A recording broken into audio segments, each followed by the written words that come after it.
India's fantasy sports industry is estimated to be a $2.5 billion market in the year 2022.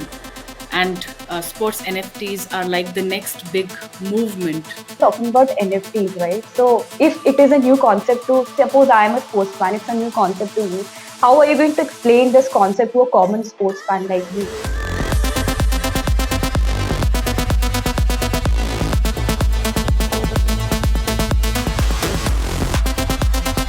Conceptually, frankly, NFTs are very, very similar to buying a season's pass, right?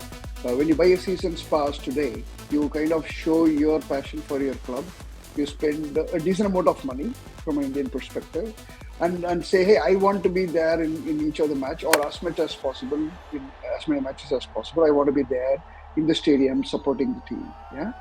uh, Fan token is nothing but another way of kind of illustrating that passion. The difference that fan token brings to the table is a couple of things, right? One, it gives you an ability to be able to record for posterity, what your thoughts are on certain topics.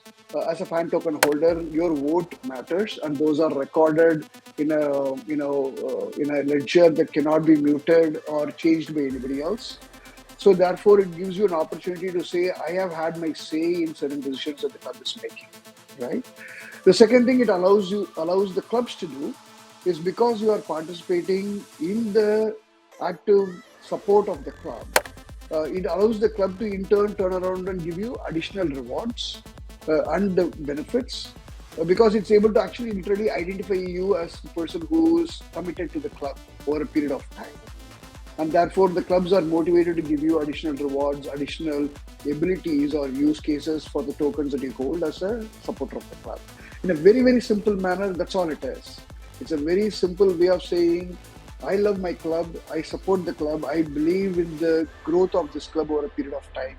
And therefore, to enable that, to support the club in being able to build more and more things for the benefit of its fans, I am willing to put a little bit of money where my mouth is. Simple. That's all it is. Okay, so it's absolutely driven by passion.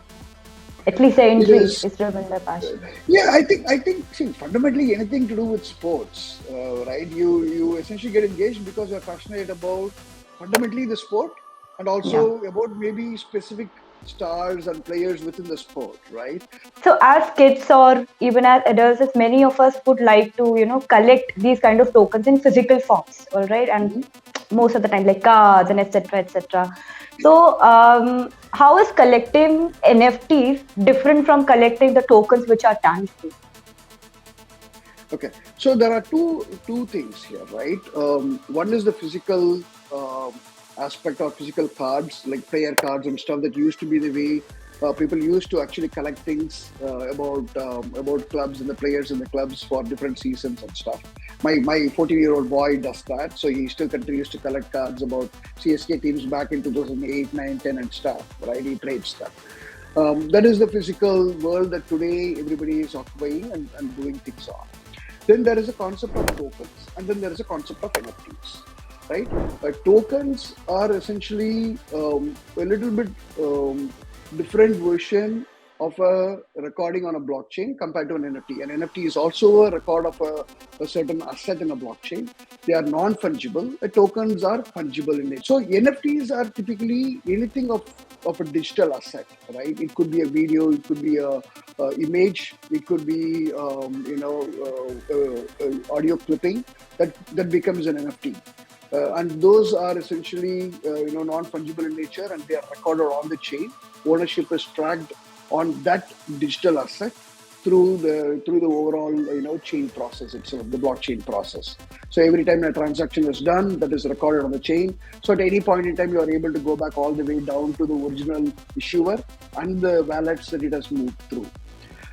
In the case of a token, you essentially use tokens almost like cash, but I won't call it cash simply because that's not the way it is supposed to be defined. It is supposed to be defined as an asset. So crypto assets are what we call them. And these tokens are essentially used to get access to a bunch of utilities that the club might offer, right? NFT could also be one way of accessing that utility. Tokens is another way of accessing that utility. Hmm. Yeah. Okay. Uh, so I mean, like, if I am owning an NFT regarding with respect to any sport that I'm really passionate about, a club that I'm passionate about. Uh, so as a sports fan, what are the benefits that I will get if I own an NFT? Okay. So, see, there are different types of NFTs that have actually come out, right, in the market. If you really look at where the NFT craze in the recent past started was thanks to, Top Shots that was actually issued, by the NBA, where they essentially broke each of the shots by Michael Jordan and the big players in, the whole history of, basketball. They created small, simple video clippings. And they essentially said, hey, these are video clips that are exclusively being issued by the NBA, and you have it, and it's really cool to say that you own that piece of history and things like that, right? So that is where this whole NFT hype started. And since then, obviously it's gone down a path of where people have talked about, BAYC, which is the Bold API Art Club. So there are a whole bunch of different creative efforts that are coming in and exploring different aspects of NFT. It's also almost becoming like a cultural phenomenon, right? But going back to the sports side, right? So when the Top Shots thing was delivered, it was more about just owning a piece of history. That's it. And there was not necessarily anything beyond that was really talked about or thought about as potential utility. But from a perspective of how we look at it as Rage fan, we have firmly believed from day one that an NFT needs to have some kind of a tie-up into a utility that the NFT provides. Yeah. So what we have essentially done is we have looked at how do I use NFT as an ability as a way to enable certain kind of a utility for the fan when he actually acquires the NFT. So what we are now doing is we are actually partnering with Pro Kabaddi League teams. We have also partnered with SKNP, which is a CPL team, and we are in the process of building out an NFT which, by in its inherent display, you will see QR codes, you will see other benefits that will be available to you as a holder of the NFT. So unlike a simple card that you will get in a physical form, where there are two problems: you are not able to really authenticate and validate that it has been issued, authentically by the club. So the clubs are not necessarily able to give you any benefit. So that's a big difference between an NFT and a physical card, right? A physical card anybody can print and start distributing. Especially in a country like India, it's extremely difficult for you to really control the copyrights and the IP. Which is not something that's possible on the blockchain side. So you do an NFT, you are able to prove that, hey, this is officially issued, and I, as a owner of that card, have officially actually accessed or bought that card, and therefore the clubs are very comfortable giving specific privileges and rights to me as a NFT holder. That is the biggest difference that we see. We are able to actually authenticate the owners and therefore deliver better experiences for the owners of the NFT because we are able to prove who the owner is. So how does RebootFan is different from all of the platforms that are there on the market right now? I think fundamentally our difference is very simple, right? We are focused on a decentralized, community-driven approach to any kind of a fan engagement, specifically focused around the sports side, right? We essentially do every single thing. All the activities are done on blockchain, so anybody can audit at any point in time. It's all publicly driven. The data is publicly available for people to check. And that is the biggest difference that we bring to the table. We bring in transparency. We bring in community's ability to make decisions on where the platform is going. The community has a right to vote which games are going to come next. The community has a right to vote on changing the payout mechanisms. So every single thing is what the community is asking for. And that is what the biggest difference is that we are doing.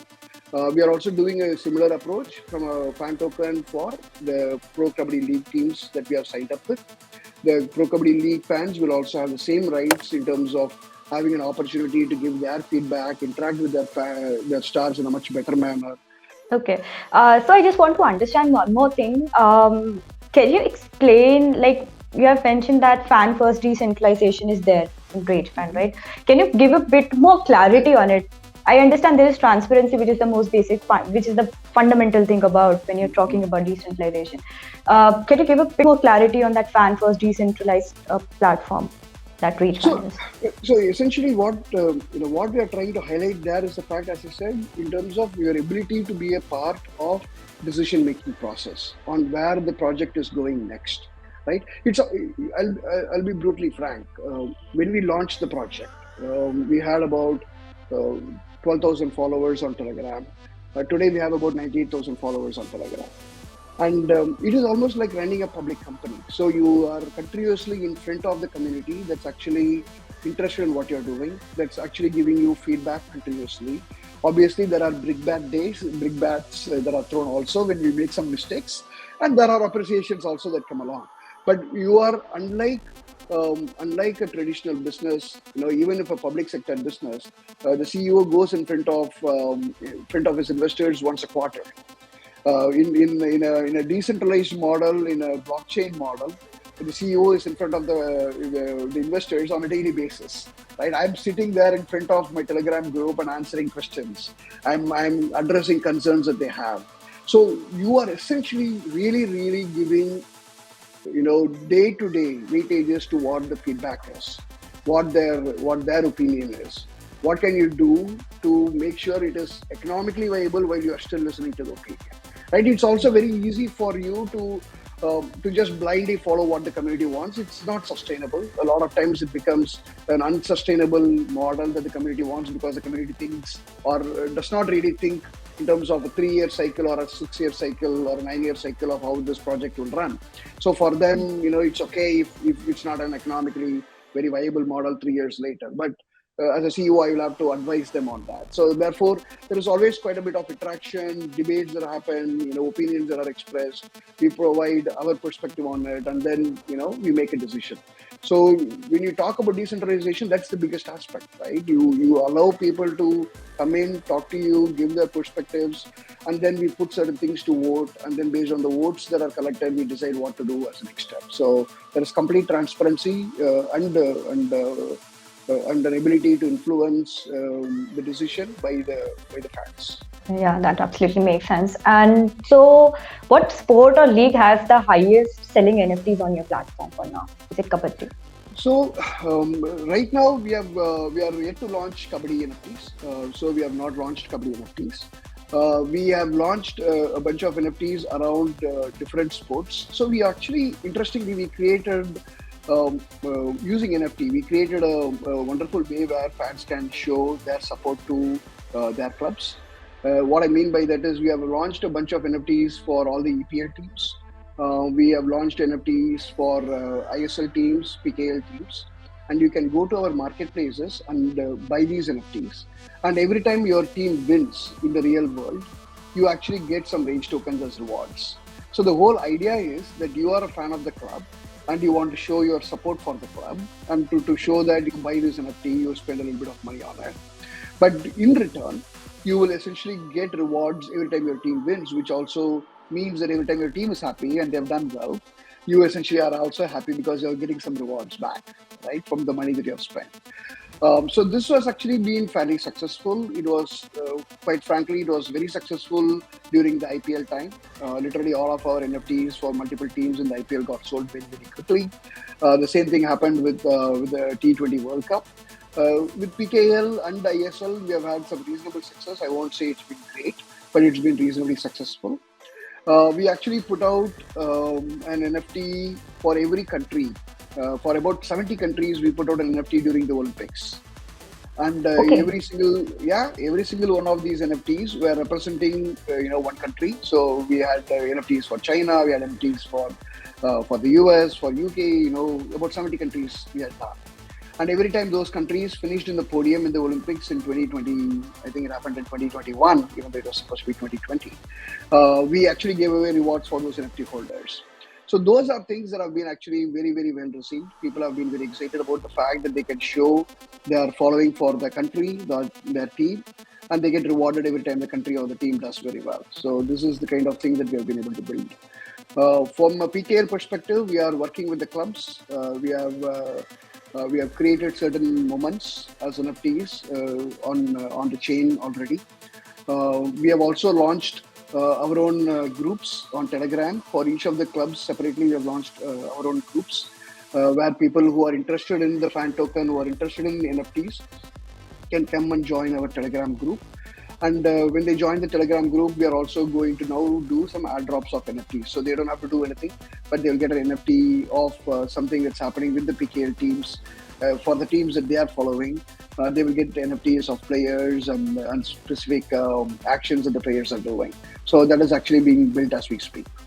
Okay, so last question. I want to understand what are the various partnerships that RebootFan is into right now, and along with that, what are the future plans for the very same platform? Okay. So Rage today is tied up with a number of NFT artists, right? We are working with NFT artists, but we are also working very focusedly on the sports related NFT artwork creators rather than generic artwork creators. So we will continue to work with them. We are tying up and continuing to build our partnerships with multiple metaverses. There are a number of metaverses coming up. We are also in the process of evaluating creation of a sports metaverse that Rage will essentially look at launching potentially in the next three quarters. So we are building out in that space with partnerships around metaverses, around creators, around sports clubs as well, given our focus in the sports world. With regards to, sorry, what was the second part of the question? Yeah, what are the future partnerships that you're looking into? So in terms of future partnerships, we are actually looking at collaboration with guys who are actually in the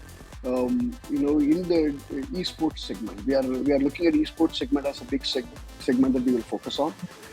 We are also looking at potentially partnerships with talent management companies, where we are looking to see if we can support a whole bunch of new talent identification, nurturing requirements that exist in countries like India, right? I think that's a huge opportunity for a decentralized organization to be able to identify or help in the process of identification and nurturing talent. Right. So one of the things when we go to, this is something that I have a conversation with talent management companies quite regularly on, is today if you go and start a club, right, and you say I'm starting a club but I want to raise funds from the neighborhood, from where the club is going to be based. So let's assume it's Chennai. I want to go around in Chennai and collect funds. The biggest issue that you have is people, having the question in their mind: on what basis am I going to give you the money? How do I know where you are spending? How do I know that you are not going to take that money and run away, right? These are all problems that blockchain can solve and crypto can solve for you. So what we are now trying to do is trying to talk to the talent management companies and talking to them about the fact that I can get funds organized. I can actually put the utilization of those funds in the blockchain world, and therefore allow people to have a lot more confidence on the fact that this is something that's sustainable, that's traceable, that they can actually support the growth of new sports folks, people who have got skills and talent. I can support them, and I don't have to actually feel that my money could just be misused, right? So these are the next segments that we are focused on. We are essentially focused on talent management companies as partners potentially for us.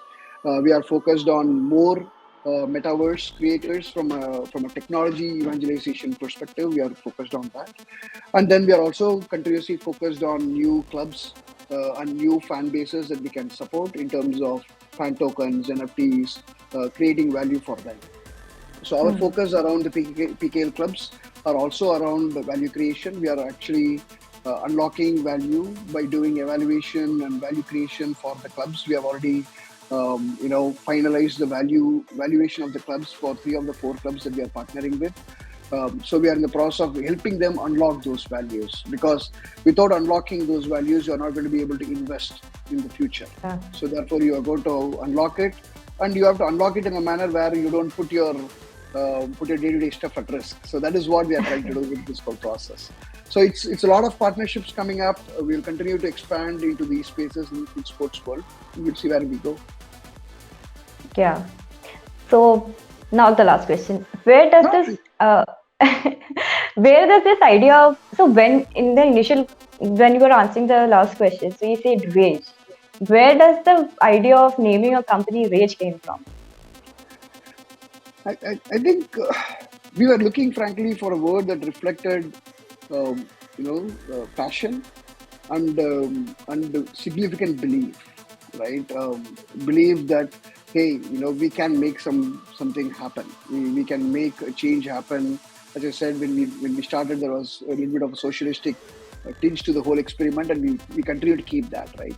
So the focus has always been around, not just passion, but a passion that's oriented and extremely focused in making the change happen. We were looking for a word that kind of illustrated that feeling. Rage, was one of the options. There was obviously a little bit of a concern about the potential negative connotation of, rage being, out of control, right? So there was a concern about a negative connotation, but we felt, you know, it kind of explained our ethos that we are extremely passionate and we are extremely focused on what we want to achieve.